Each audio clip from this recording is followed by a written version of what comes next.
Hi guys, and welcome back to Yasmin Collects. Today I'd like to start this quick video, well, I guess quick for my standards, with a question.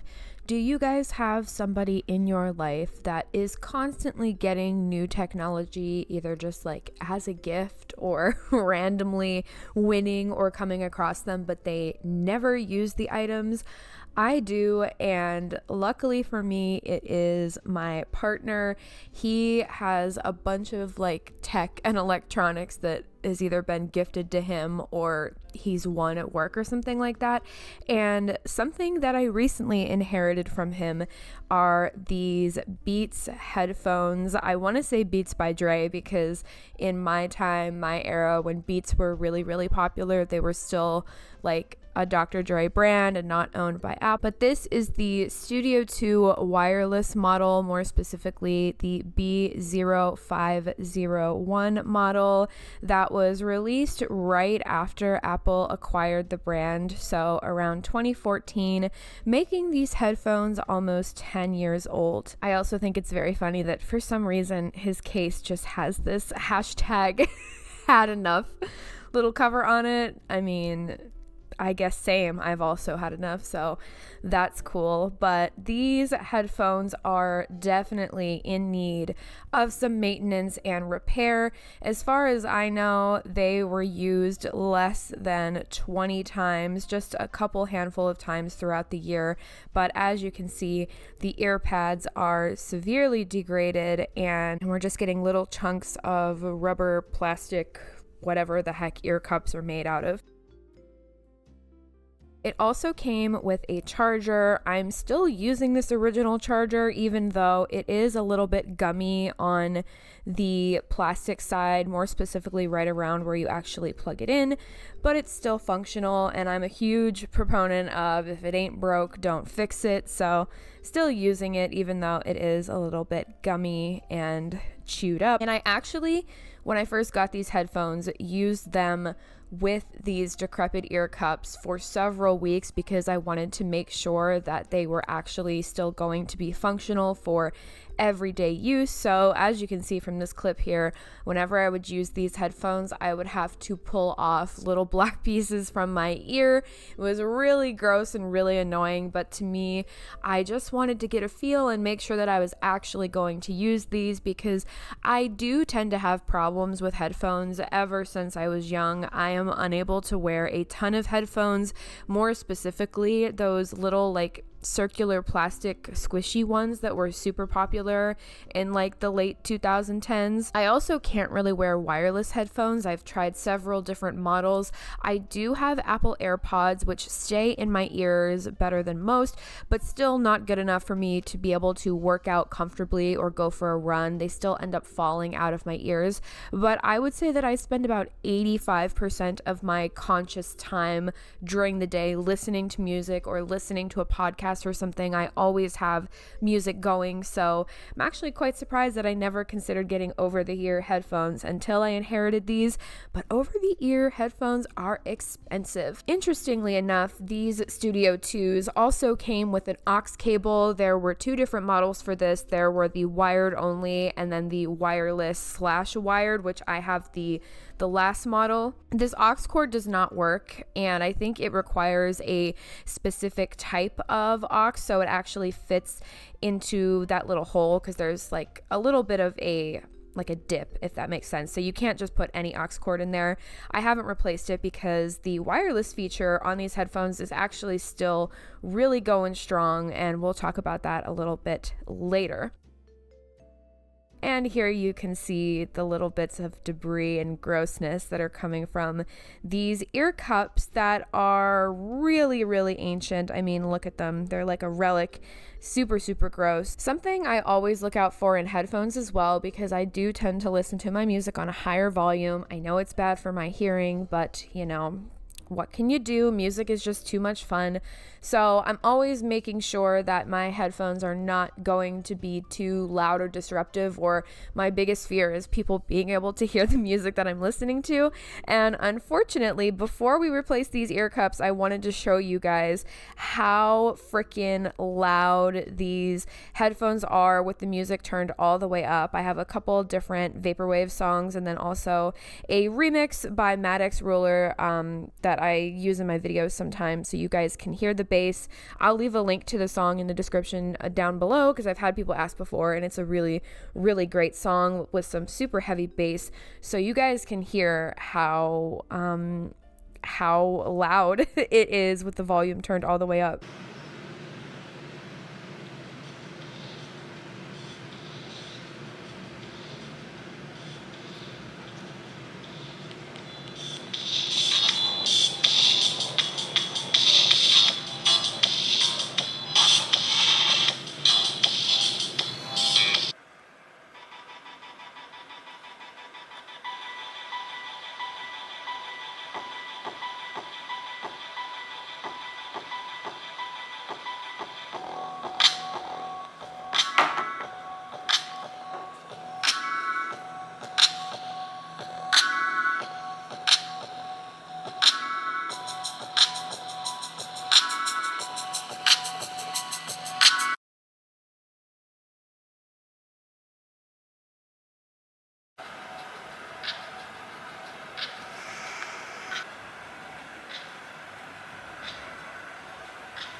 Let's replace these ear pads. I purchased these replacements on Amazon. There's a ton of different varieties that range from super, super budget, which is what I went for, all the way to a higher end, more luxurious replacement. I went with the cheapest and best reviewed one that I could find. I think it was like $10 or something like that. I'll leave a non-affiliated link in the description box if you care. Also came with a cleaning wipe and a little like pick thingy to actually pry these off, which, as you guys are going to see from this footage, it was quite challenging to pry these off. I don't think that it's normally that difficult, but these are almost 10 years old. They've just kind of been sitting and coagulating for lack of a better word. Also, there's my duck butter knife. I decided to use this first instead of that other pick because it was kind of sharp on the end and I didn't want to end up scratching the actual headphone panel, which ended up happening anyways. But this left ear cup was definitely the problem child. I kept feeling like I was making progress, but I was actually just ripping the foam off and not the actual glue that was holding the ear cup to the headphone. As you guys are going to see though, I still kind of just ended up giving up and removing the other one first.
time for the satisfying shot of the ear cup being removed.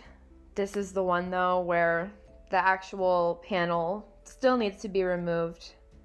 So it's not completely satisfying, but there goes all of the rubber and all of the just degraded, look at it. It's so gross, but also really, really interesting.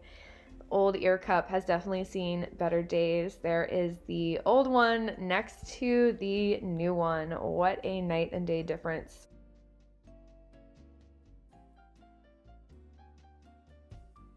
And here I am checking. I'm like, did I actually get this off all the way?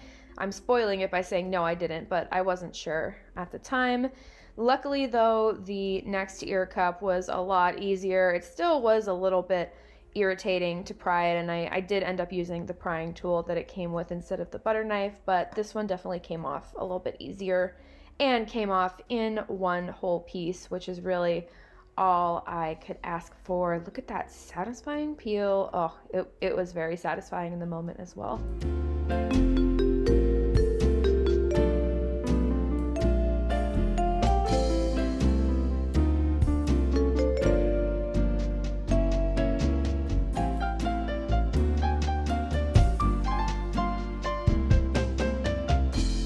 There was then some glue to remove as well that did not come off with the actual ear cup itself. I was worried that this was going to be a challenge as well, but it was actually super, super easy. Of course, the first thing I wanted to do though is actually pry off that other one. I really condensed the footage down of this. This took forever, and I was really trying to be careful and gentle because you never know with these things. I did not want to go through all this work and then accidentally break something or mess it up, but eventually we do get this bad boy off.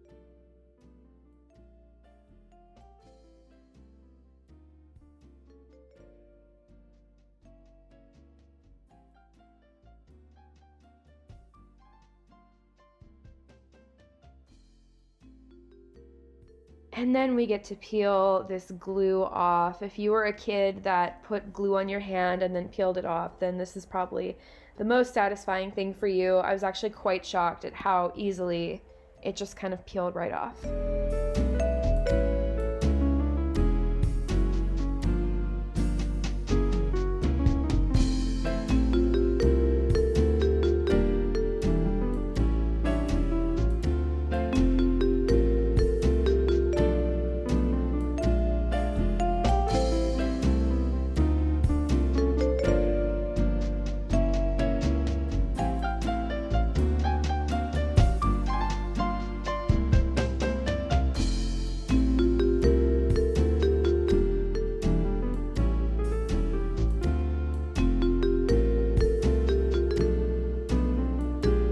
Now that they're clean, I just took the wipe that was provided in this little kit and used it to clean everything off and sanitize it. I also hit some of the more problem spots with some isopropyl just to make sure that we were ready.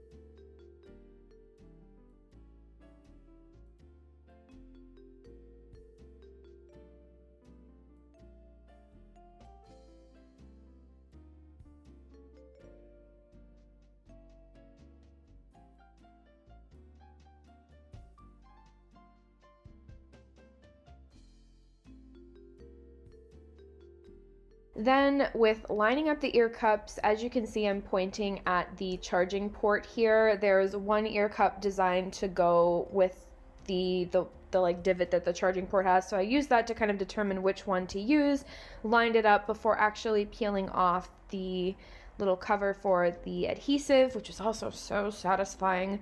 This whole process is very enjoyable all around. And then I attached it to the headphones and pressed on it for a good 30 seconds to a minute just to make sure that everything was stuck on properly, and I repeated that with the other ear cup. I also let this sit for an entire day, which is not necessary, but I just wanted to make sure because I'm goofy like that.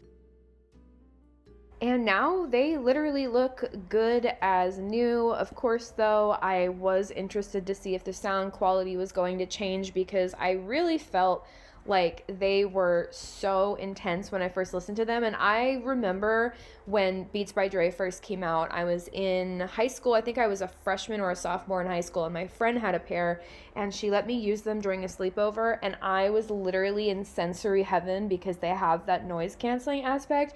I was like, oh my God, I've never experienced music like this. It was so cool and so amazing. And it was about 10 years later now that I got to experience that again. So I'm going to show you guys side by side the difference between the old pair with the music on and then the new pair, so you can kind of hear that the new pair isn't quite as loud because those ear cups are insulating a little bit better.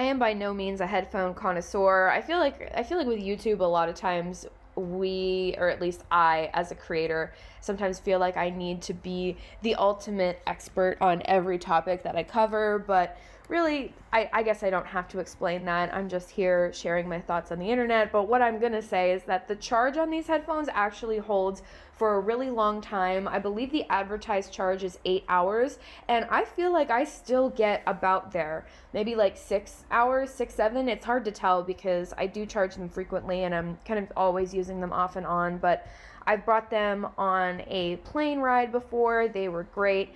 I pretty much take them everywhere, and I also wear them to keep my ridiculous unruly bangs in check. And I think my favorite thing that I like to use these for is when I'm roller skating. I had to throw in some footage of me roller skating because I think it's like one of the coolest things to do ever. It's really, really nice to be able to engross myself in the music because it really does put me in a completely different world.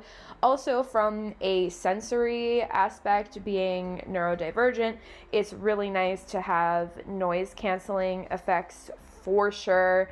There are some times where I bring these especially to like the grocery store and things like that because all of a sudden I just feel like I'm no longer being screamed at mentally by all the sounds around me. Overall, I'm so happy that I inherited these. I am very happy that my partner does not really care about tech in the way that I do. He was kind of just like, hey, I got these Beats sitting around my house that haven't been touched in several years. Do you want them? And I was like, of course I want them. And now I have this awesome pair of headphones, and I was able to give them a second life by doing a very, very quick and easy repair. Anybody could perform this repair. There's absolutely nothing advanced about it. So if you have an old pair of Beats hanging around in your house, this is a sign for you to go and give it a little bit of TLC. If you like this video, I'd love for you to subscribe to my channel, Yasmin Collects. We do all kinds of things on this channel, 80s, 90s, 2000s, and beyond. I love technology. I have collections of all kinds of random things, and really this is just my place to exist and enjoy myself on the internet. So if you like this, thank you so much. Love reading your comments, so leave one if you have any thoughts or experiences with these headphones, and I will see you guys in my next video. Bye-bye.